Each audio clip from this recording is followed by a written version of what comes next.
Bonjour à toutes et à tous et bienvenue sur Tout Savoir DCG. Tout d'abord, si tu veux aller plus loin, sache que des fiches de révision et des vidéos de correction d'annales sont disponibles dans la description. Allez, on attaque tout de suite le sujet du jour. Aujourd'hui, on s'intéresse aux clauses du contrat de travail en droit du travail.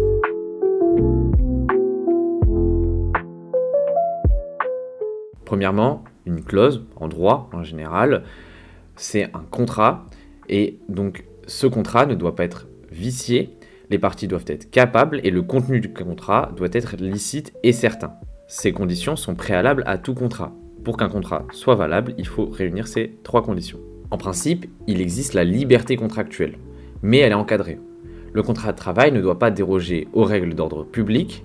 Le contrat de travail ne peut déroger aux conventions collectives, sauf dans les cas où les clauses sont plus favorables, comme on l'a vu dans le chapitre 1 avec le principe de faveur notamment. Certaines clauses sont interdites, notamment les clauses d'indexation sur le SMIC, les clauses de mise en retraite, les clauses dérogeant au principe d'égalité homme-femme, celles portant atteinte aux libertés fondamentales et celles contraires à l'ordre public et aux bonnes mœurs.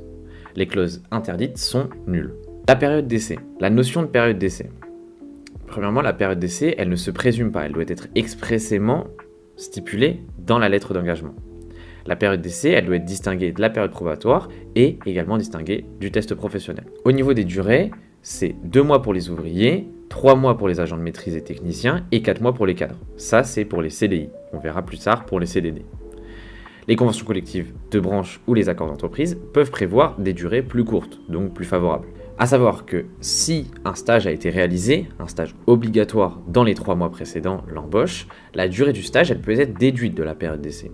Soit elle peut être déduite entièrement si l'embauche est effectuée dans un emploi correspondant aux activités confiées aux stagiaires, soit elle va être déduite partiellement, donc de moitié, si elle se fait sur un emploi correspondant à une activité différente, mais dans la même entreprise. La convention collective peut prévoir autrement, si elle est plus favorable. Au niveau du renouvellement de la période d'essai, il y en a un seul qui est possible, et c'est prévu par le contrat de travail ou par l'accord de branche. Elle double la durée maximum, donc 4 mois pour les employés ou les ouvriers, 6 mois pour les agents de maîtrise et les techniciens, et 8 mois pour les cadres. La rupture de la période d'essai. Premièrement, il y a un délai de prévenance. Donc au niveau de l'employeur, le délai de prévenance, c'est 24 heures au cours des 7 premiers jours de présence. 48 heures entre le 8e jour et le mois de présence. 2 semaines entre 1 mois et 3 mois de présence, et 1 mois au-delà de 3 mois de présence. Le délai de prévenance, il ne doit pas avoir pour effet de prolonger la durée de la période d'essai. Le délai de prévenance du salarié. Il y a seulement 2 délais de prévenance, soit moins de 8 jours, donc avec un délai minimum de 24 heures, soit minimum 48 heures pour plus de 8 jours de présence. On va expliquer le fait de ne pas prolonger la période d'essai. Prenons une période d'essai de 2 mois. Le début de la période d'essai, il se fait le 1er octobre. L'employeur, il annonce la rupture d'essai le 25 novembre. Le salarié, il est présent dans l'entreprise depuis 1 mois et 25 jours, puisque ça a commencé le 1er octobre. Le délai de prévenance, dans ce cas-là, on rentre dans le cas des 2 semaines, puisqu'il est présent entre 1 mois et 3 mois. Et donc, techniquement, le délai de prévenance, il est censé être dans les 2 semaines qui suivent. Donc, c'est-à-dire, on est le 25 novembre, et donc ça nous porte au 9 décembre. La période d'essai, elle est censée prendre fin le 1er décembre, puisque ça fera 2 mois. Et donc, le délai de prévenance, il ne peut pas allonger la période d'essai. C'est-à-dire que la période d'essai qui était censée s'achever le 1er décembre, et bien dans ce cas-là, l'employeur, il doit verser au salarié une indemnité correspondant au salaire qu'il aurait perçu jusqu'à la fin du délai de prévenance, soit 8 jours de travail. Concrètement, le délai de prévenance, ici, il a eu pour effet de porter jusqu'au 9 décembre la période d'essai, alors que techniquement, elle s'arrête le 1er décembre. Donc, l'employeur doit 8 jours de travail au salarié à taux plein, sans pour autant que le salarié soit présent dans l'entreprise.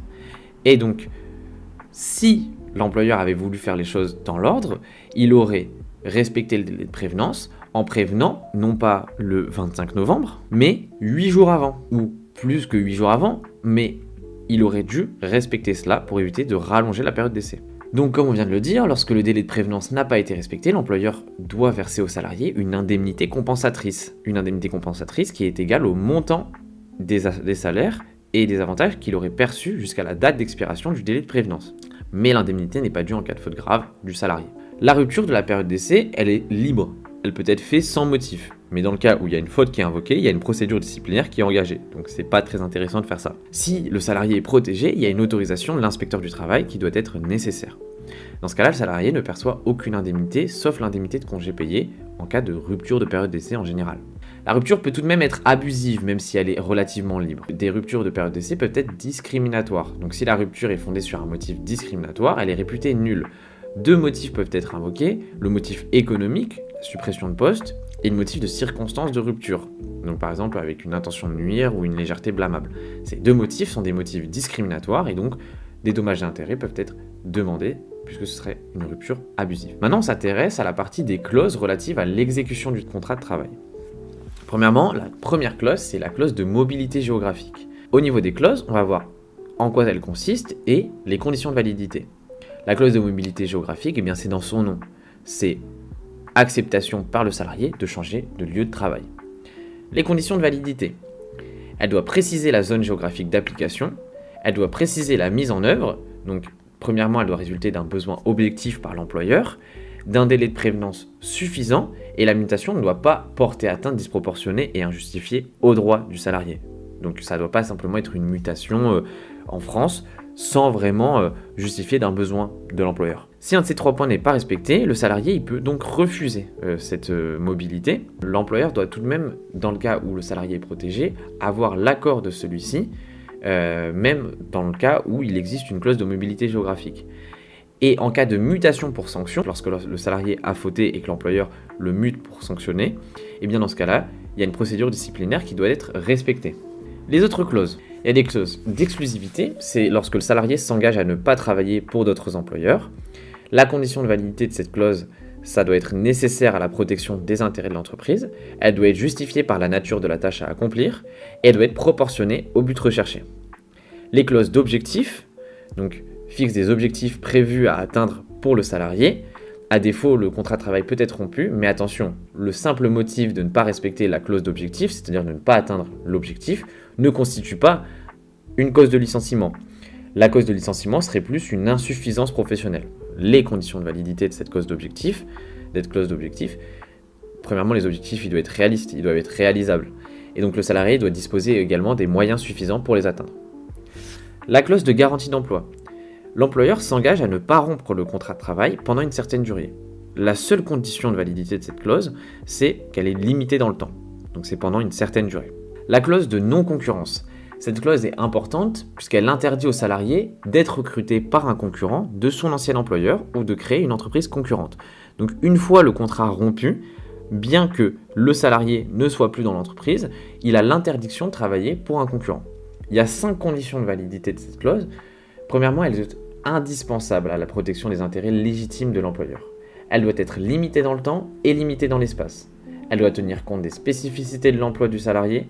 Et enfin, elle doit comporter pour l'employeur une obligation de verser une contrepartie financière. Donc, le salarié qui respecte cette clause perçoit en contrepartie de l'argent. Mais le salarié, il peut ne pas respecter cette clause. Et donc, dans ce cas-là, il ne percevra plus de contrepartie financière. Et l'employeur peut poursuivre pour des dommages et intérêts. Surtout le nouvel employeur qui, lui, lorsqu'il avait connaissance de cette clause, engage sa responsabilité civile vis-à-vis de l'ancien employeur. Mais l'employeur peut également refuser, enfin en tout cas renoncer à la clause si c'est prévu par la grande entreprise ou la convention collective, et avec l'accord du salarié, il peut, sans aucun délai prévu, renoncer à la clause de non-concurrence. Enfin, la dernière clause, c'est la clause de dédit de formation. C'est lorsque l'employeur il a engagé des frais de formation spécifiques pour le salarié. Dans ce cas-là, le salarié s'engage à demeurer dans l'entreprise pendant une certaine durée, sous peine de rembourser les frais de formation, sauf en cas de licenciement. Donc pour faire simple, en quelque sorte, l'employeur engage des frais pour former un salarié, et lui, en contrepartie, il reste dans l'entreprise, il se promet fidèle en échange de ses frais engagés. Il y a 3 conditions de validité. Les frais de formation engagés par l'employeur, ils doivent être forcément supérieurs aux dépenses imposées par la loi. Les montants des indemnités doivent être proportionnés aux frais de formation. Et enfin, cette clause ne doit pas avoir pour effet de priver le salarié de la faculté de démissionner. Forcément, le salarié doit quand même pouvoir démissionner, sans avoir pour autant la pression de devoir rembourser les frais. Et petite particularité, Cette clause doit avoir été conclue avant le début de la formation et comporter des mentions obligatoires. Le calcul du dédit, donc du remboursement, se ferait au prorata temporis si les parties l'ont prévu dans la clause. Donc voilà pour le chapitre 4, on a vu la période d'essai et les clauses du contrat de travail.